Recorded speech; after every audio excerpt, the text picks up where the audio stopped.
Welcome to lecture 12। इस lecture में हम देखेंगे if else statement JavaScript series में। इफ़ एल्स स्टेटमेंट हमारे पास ये है कि इससे पहले हमने इफ़ पढ़ा था कि अगर कंडीशंस ट्रू है या फॉल्स है। इसमें ये होगा कि अगर इफ़ कंडीशंस ट्रू है तो हमें ये वैल्यू दिखाई जाए, एल्स अगर फॉल्स मतलब उसके मुताबिक नहीं है, ट्रू नहीं है, तो फिर हम क्या करेंगे, हमें ये स्टेटमेंट रन की जाए। ठीक है ना। तो प्रैक्टिकली हम इसको देखते हैं। फॉर एग्जांपल हमारे पास एक वैल्यू है x और वो है 300 करते हैं।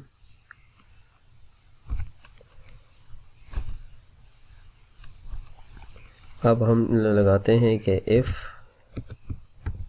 x is greater than 399 करते हैं।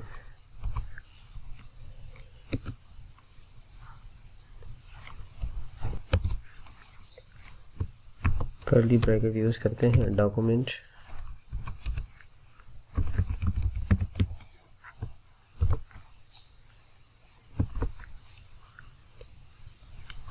run this if statement is true।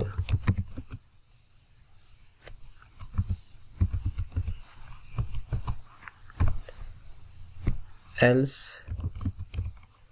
अगर नहीं तो फिर ये स्टेटमेंट चलाई जाए। ठीक है ना।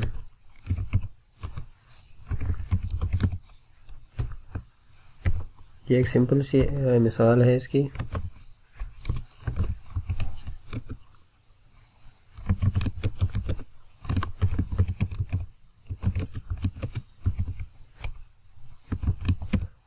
ये ज़रूरी नहीं कि हम इसमें फॉल्स और ट्रू ही देखें, इसमें हम फॉर्म्स वगैरह भी फिल करते हैं, मुख्तलिफ़ तरीके से यूज़ करते हैं।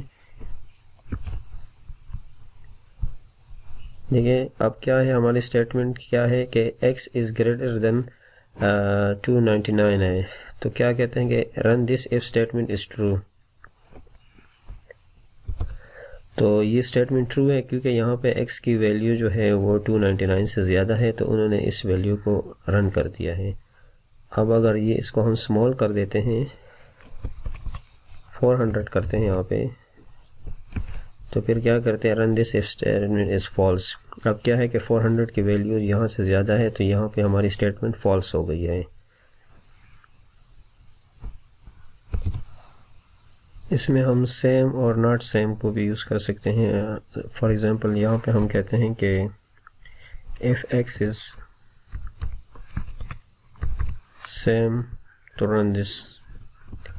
अब क्या है कि ये स्टेटमेंट फॉल्स है क्योंकि ये 300 है, ये 400 सेम नहीं है। अगर हम इसको सेम करते हैं तो यहाँ पे देखिए स्टेटमेंट ट्रू हो गई कि x जो है हमारा इस तरह सेम है, तो ये स्टेटमेंट ट्रू हो गई।